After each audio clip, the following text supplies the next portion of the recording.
In previous class, we have done about electron gain enthalpy, and then the next property is electronegativity.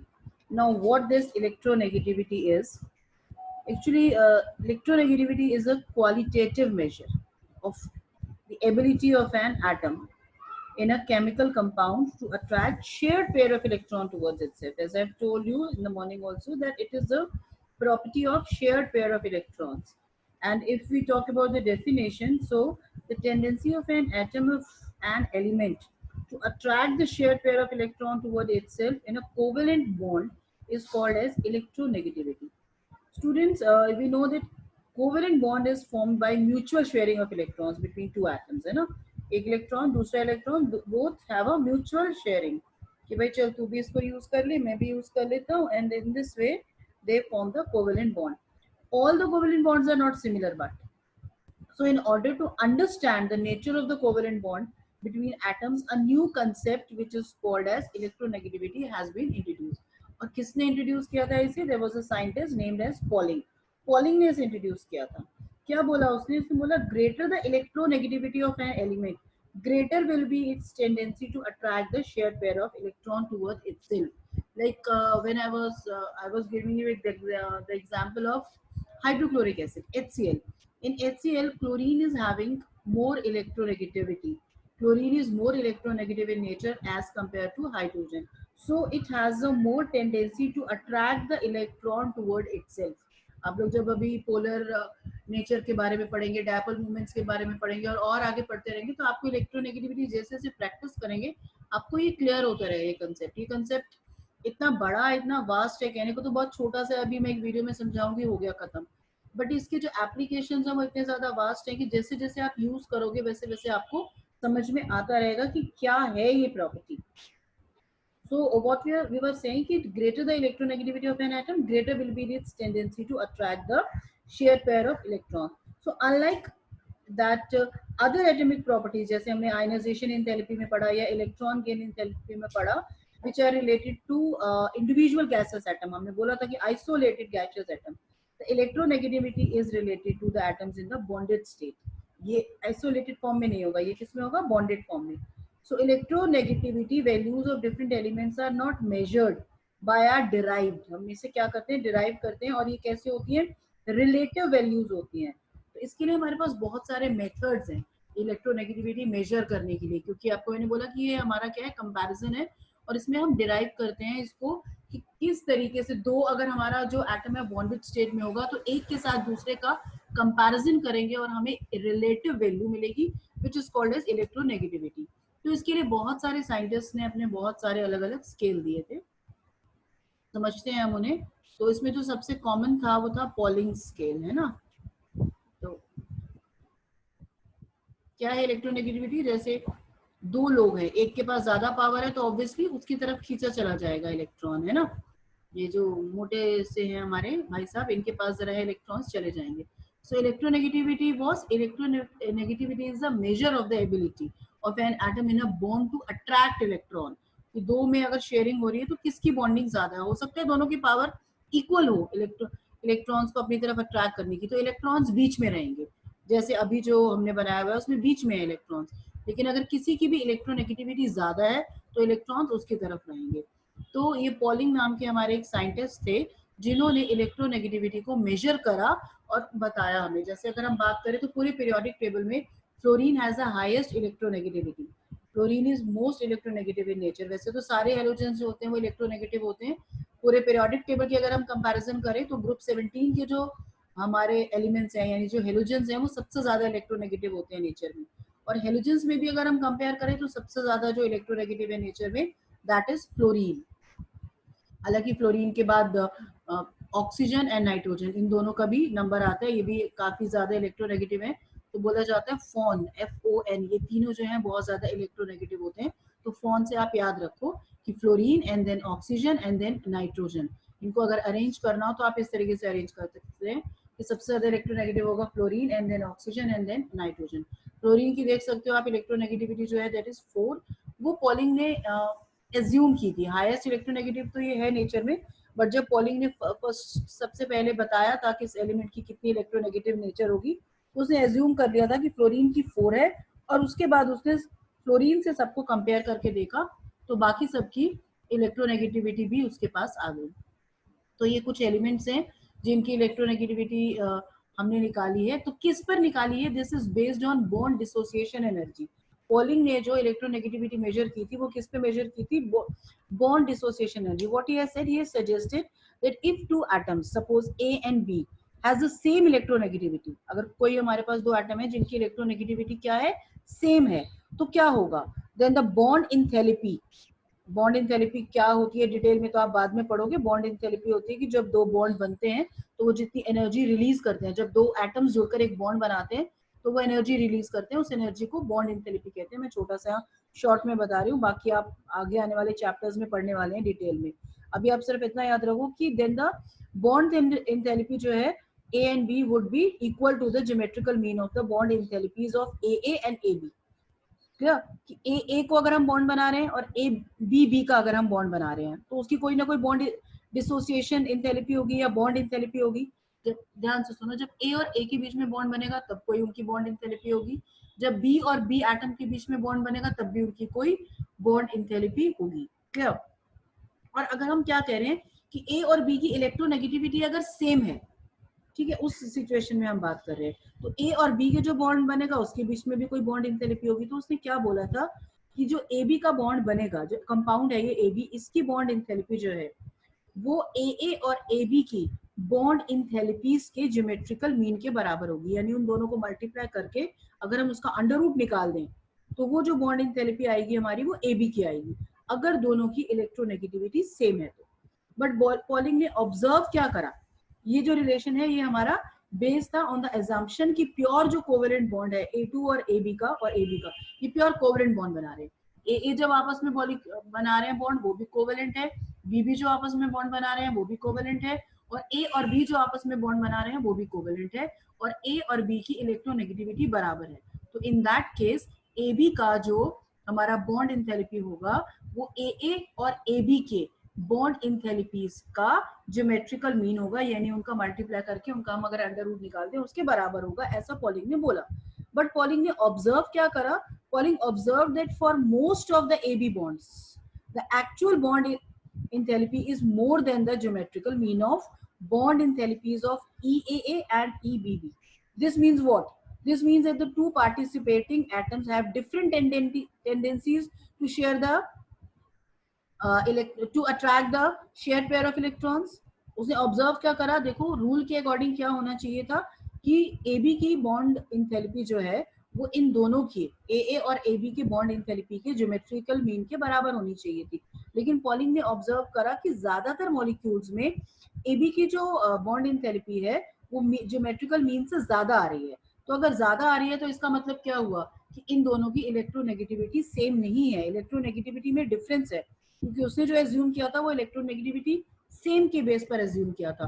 But अब वो क्या कह रहा है कि इलेक्ट्रोनेगेटिविटी दोनों की सेम नहीं है। इसका मतलब तो अगर इलेक्ट्रोनेगेटिविटी सेम नहीं है तो जो एक्सेस में जो ज्यादा हमारे पास एनर्जी आ रही है, जितनी बॉन्ड इंथैल्पी होनी चाहिए थी उससे ज्यादा जो आ रही है उसको हम बोलते हैं एक्सेस बॉन्ड इंथैल्पी, और इसे डिनोट किया जाता है डेल्टा ई से। तो उसके लिए फिर उसने फॉर्मूला दिया। तो bye calculating the delta E of different bonds, Pauling has given one formula to calculate the electronegativities of two atoms. Suppose हमारे पास two atom है A and B, तो उसकी इलेक्ट्रोनेगेटिविटी को मेजर करने के लिए पॉलिंग ने जो फॉर्मूला दिया वो क्या दिया? चाय A minus चाय B, the mean of चाय A minus चाय B is equivalent to 0.12 delta E का अंडर रूट। ये उसने फॉर्मूला दे दिया। ये फॉर्मूला आपको बुक में लिखा हुआ मिल जाएगा। आई थिंक मैंने यहाँ लिखा नहीं है कहीं पे भी।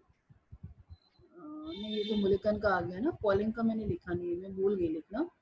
मैं बुक में है आपकी। That is mean of chi A minus chi B is equal to 0.12 under root E to the power 1/2, यानी उनका अंडर रूट निकलेगा। ठीक है, तो पॉलिंग ने क्या करा, ये फॉर्मूला दे दिया हमारा इलेक्ट्रोनेगेटिविटी निकालने के लिए, जबकि आपको अपना सीबीएसई में तो इलेक्ट्रोनेगेटिविटी कहीं निकालनी नहीं है। मैं सिर्फ आपको बता रही हूँ कि पॉलिंग ने जो है ये स्केल दिया था इलेक्ट्रोनेगेटिविटी को मेजर करने का। ठीक है। उसके बाद हमारे एक और साइंटिस्ट आए जिनका नाम था मुलिकन। मुलिकन ने अपना रूल दिया। मुलिकन ने जो है, इतने तो पॉली ने तो बॉन्ड डिसोसिएशन एनर्जी के बेस पर हमारा निकाला था, और सबसे ज्यादा जो हम इलेक्ट्रोनेगेटिविटी मेजर करने के लिए यूज करते हैं फॉर्मूला, वो पॉलिंग का ही करते हैं। पॉलिंग ने असाइन कर दिया फ्लोरीन को 4 इलेक्ट्रोनेगेटिविटी है उसकी, और उसके बेस पर उसने काफी सारे एलिमेंट्स की इलेक्ट्रोनेगेटिविटीज हमें बताई। ठीक है, लेकिन मुलिकन ने क्या करा था? Now Robert Mulliken suggested that another useful scale of electronegativity in terms of ionisation enthalpy and electron gain enthalpy. हमें पता है कि हर एटम के अंदर इलेक्ट्रॉन को लूज करने की टेंडेंसी होती है, और जब वो इलेक्ट्रॉन को लूज करता है तो हमें उसे एनर्जी देनी पड़ती है, which is called as ionisation enthalpy. और कुछ एटम्स के अंदर इलेक्ट्रॉन गेन करने की भी टेंडेंसी होती है, तो उस वक्त वो एनर्जी रिलीज करते हैं, और वो जो एनर्जी होती है that is called as electron gain enthalpy. तो इसका मतलब क्या है कि an atom have the high IEs, जो एटम हमारा हाई आयोनाइजेशन एंथैल्पी होगी उसके अंदर, और more negative electron gain enthalpy होगी, उसकी इलेक्ट्रॉन को अपनी तरफ अट्रैक्ट करने की पावर ज्यादा है। अगर किसी की इलेक्ट्रॉन गेन एंथैल्पी ज्यादा आ रही है, ज्यादा नेगेटिव है, आई मीन टू से, तो इट मींस उसमें इलेक्ट्रॉन इजीली ऐड हो रहा है। इलेक्ट्रॉन इजीली ऐड कब होगा? जब इलेक्ट्रॉन को अट्रैक्ट करने की पावर ज्यादा हो। तो इसका मतलब इसकी इलेक्ट्रॉन को अट्रैक्ट करने की पावर ज्यादा है। तो इट मींस कहीं ना कहीं हम ये कह सकते हैं कि अगर किसी एलिमेंट की इलेक्ट्रॉन गेन एंथैल्पी ज्यादा है, तो उसकी इलेक्ट्रोनेगेटिविटी भी ज्यादा ही होगी, तभी तो वो इजीली इलेक्ट्रॉन को अट्रैक्ट कर रहा है ना। On the other hand, if any atom has low ionization enthalpy, अगर उसकी जो आयोनाइजेशन एंथैल्पी है वो लो है, तो इसका मतलब क्या है? या less negative electron gain enthalpy है, तो उसका मतलब क्या है कि उसके अंदर लिटिल टेंडेंसी है इलेक्ट्रॉन को अपनी तरफ अट्रैक्ट करने की। क्योंकि आयोनाइजेशन एंथैल्पी लो है अगर, तो इसका मतलब उसमें से इजीली इलेक्ट्रॉन्स को रिमूव किया जा सकता है ना। इजीली तो तभी रिमूव किया जा सकता है जब वो इलेक्ट्रॉन को अट्रैक्ट नहीं कर रहा है अपनी तरफ ज्यादा, यानी लूजली उसका बॉन्ड है, ज्यादा अट्रैक्शन ही नहीं है। तो ज्यादा अट्रैक्शन नहीं है, इसका मतलब इलेक्ट्रोनेगेटिविटी लो है। तो इन बातों से ये प्रूव होता है कि कहीं ना कहीं इलेक्ट्रोनेगेटिविटी जो है वो आयोनाइजेशन एनर्जी और इलेक्ट्रॉन गेन एंथैल्पी से रिलेटेड है। तो इसलिए उसने उनसे रिलेट करके फॉर्मूला दिया। क्या फॉर्मूला दिया उसने? Chi M, that is electronegativity, M हमारा कोई भी एलिमेंट हो सकता है, is equal to delta I H, यानी डेल्टा आई एच क्या हुआ हमारा? Ionisation enthalpy, minus delta EGH यानी इलेक्ट्रॉन गेन एंथैल्पी अपॉन 2, या यहाँ पर जो आपके सामने लिखा है that also you can use IEV minus EAV, यानी ionisation enthalpy plus electron gain enthalpy upon 2। इस तरीके से भी ये फॉर्मूला यूज किया जा सकता है, या फिर हम ये भी कह सकते हैं कि chi m is equal to ionisation enthalpy minus electron gain enthalpy upon 2। तो ये जो दो साइंटिस्ट थे, इन्होंने दोनों ने अपने अलग अलग फॉर्मूलाज दिए टू मेजर द इलेक्ट्रोनेगेटिविटी। अब हम बात करते हैं ट्रेंड की, क्या ट्रेंड फॉलो होता है। पहले बात करते हैं फैक्टर्स की, विच फैक्टर्स इफेक्ट इलेक्ट्रोनेगेटिविटी। तो द फर्स्ट फैक्टर जो है जो इलेक्ट्रोनेगेटिविटी को इफेक्ट करता है, that is oxidation state. Oxidation state क्या होता है? जिसे हम वैलेंसी भी बोलते हैं और जिसे हम ऑक्सीडेशन स्टेट भी बोलते हैं। दोनों अभी हम मान के चलेंगे कि एक ही चीज है, बहुत कम ही डिफरेंस होता है इनके अंदर। तो हम क्या बोलते हैं कि ऑक्सीडेशन स्टेट का इलेक्ट्रोनेगेटिविटी के ऊपर इफेक्ट आता है। क्या इफेक्ट आता है? जैसे जो हमारे डी ब्लॉक एलिमेंट्स हैं, बताया था मैंने आपको कि वो वेरिएबल ऑक्सीडेशन स्टेट शो करते हैं। जैसे आयरन है, उसके अंदर +2 ऑक्सीडेशन स्टेट भी होता है, +3 ऑक्सीडेशन स्टेट भी होता है। निकिल है, उसका +2 ऑक्सीडेशन स्टेट भी है, +3 ऑक्सीडेशन स्टेट भी है। तो ऑक्सीडेशन स्टेट से क्या फर्क पड़ता है? देखो अभी मैं आपको शॉर्ट में ये बता दूं कि ऑक्सीडेशन स्टेट में साइन जरूरी होता है, वैलेंसी में साइन जरूरी नहीं होता। जैसे मैं अगर आपसे पूछूं कि आयरन की वैलेंसी कितनी है, आप बोलो 2, तो मैं मान जाऊंगी। अगर मैं पूछूं उसकी ऑक्सीडेशन स्टेट कितनी है, तो आपको बताना जरूरी है कि +2 या -2। तो मैं क्या बोल रही हूँ कि आयरन के पास 2 ऑक्सीडेशन स्टेट होती है, +2 भी होती है, +3 भी होती है। अगर मैं इलेक्ट्रॉन गेन एंथैल्पी की बात करूं कि इन दोनों में से किसकी इलेक्ट्रॉन गेन एंथैल्पी ज्यादा होगी, सॉरी इलेक्ट्रोनेगेटिविटी ज्यादा होगी, तो क्या आएगा हमारे पास? मैं बोलूंगी कि Fe3+ की इलेक्ट्रोनेगेटिविटी ज्यादा होगी। क्यों? क्योंकि मोर the positive charge more will be the electronegativity. जितना ज्यादा पॉजिटिव चार्ज होता है किसी का, उसकी इलेक्ट्रोनेगेटिविटी उतनी ही ज्यादा होती है।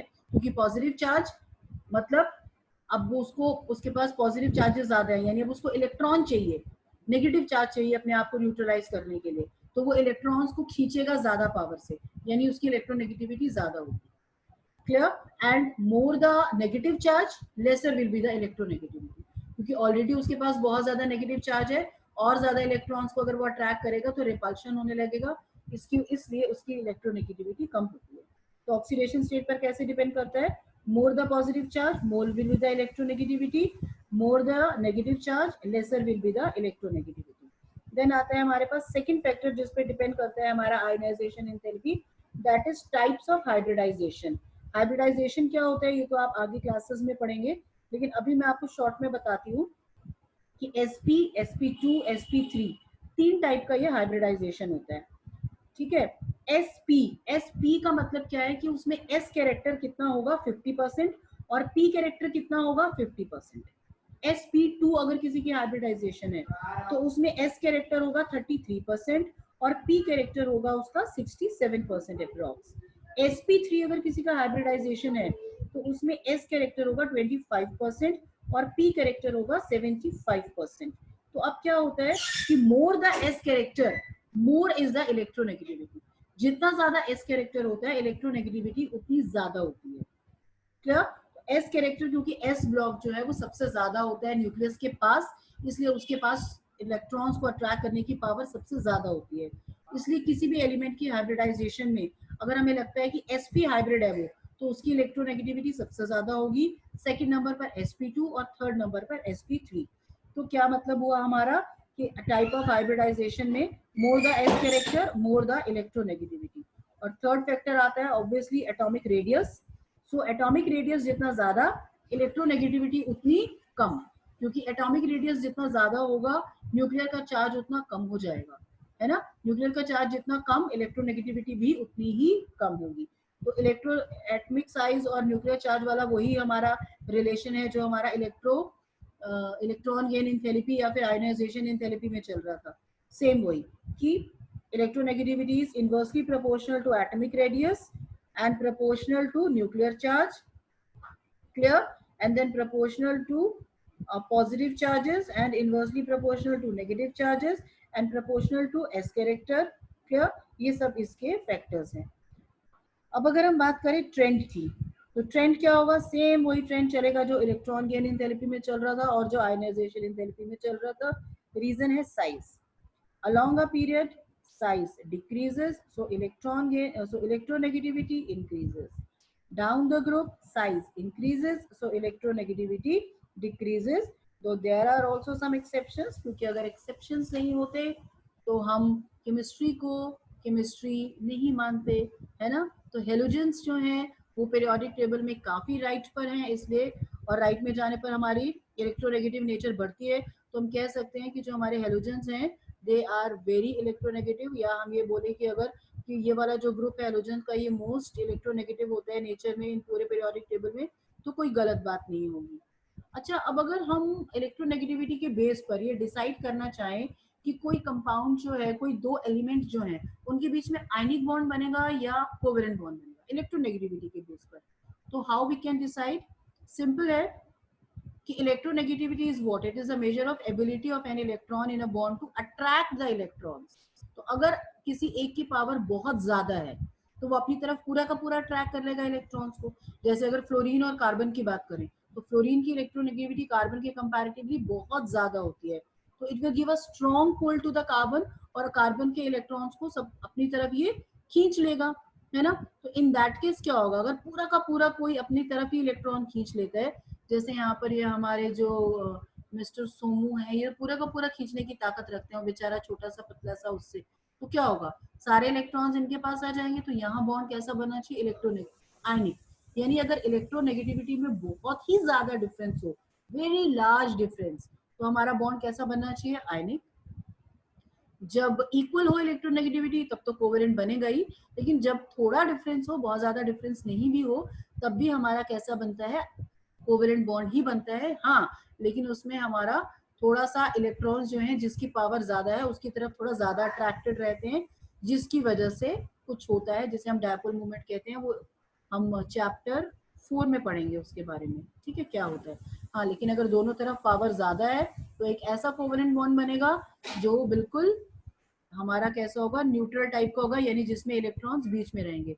जैसे अगर आप हाइड्रोजन और हाइड्रोजन के बीच में बॉन्ड बनाओ, क्लोरीन और क्लोरीन के बीच में बॉन्ड बनाओ, तो दोनों की, अब दो क्लोरीन के एटम है तो दोनों की इलेक्ट्रोनेगेटिविटी तो बराबर ही होगी ना, तो इलेक्ट्रॉन्स बिल्कुल सेंटर में रहेंगे। लेकिन अगर आप HCl में बॉन्ड बना रहे हो, अगर आप HF में बॉन्ड बना रहे हो, तो इलेक्ट्रोनेगेटिविटी का डिफरेंस होगा, बनेगा तो कोवेलेंट बॉन्ड ही, but there will be difference in electronegativity. That is why the electron जो है वो एक तरफ थोड़ा ज्यादा होंगे और दूसरी तरफ थोड़ा कम होंगे। ये चैप्टर 4 में मैं आपको समझाऊंगी क्या होता है ये। आयनिक और कोवेलेंट बॉन्ड तो बनते ही हैं, लेकिन कोवेलेंट में दो तरीके की नेचर्स डेवलप हो जाती हैं इलेक्ट्रोनेगेटिविटी की वजह से। अगर इलेक्ट्रोनेगेटिविटी इक्वल है तो जो हमारा कंपाउंड बनेगा उसे हम क्या बोलेंगे, नॉन पोलर, जैसे हाइड्रोजन और हाइड्रोजन में मैंने आपको बताया। और अगर इलेक्ट्रोनेगेटिविटी में डिफरेंस है, किसी एक की ज्यादा है किसी एक की कम है, तो जो बनने वाला कंपाउंड है उसे हम बोलेंगे पोलर। और अगर बहुत ही ज्यादा है तो बनने वाला बॉन्ड तो आयनिक होगा, वो कोवेलेंट होगा ही नहीं। Clear? So this is all about electronegativity. अब हम स्टूडेंट्स क्या क्या कर चुके हैं, we have already done the physical properties में, we have done the what atomic radius, and after that we have done what, that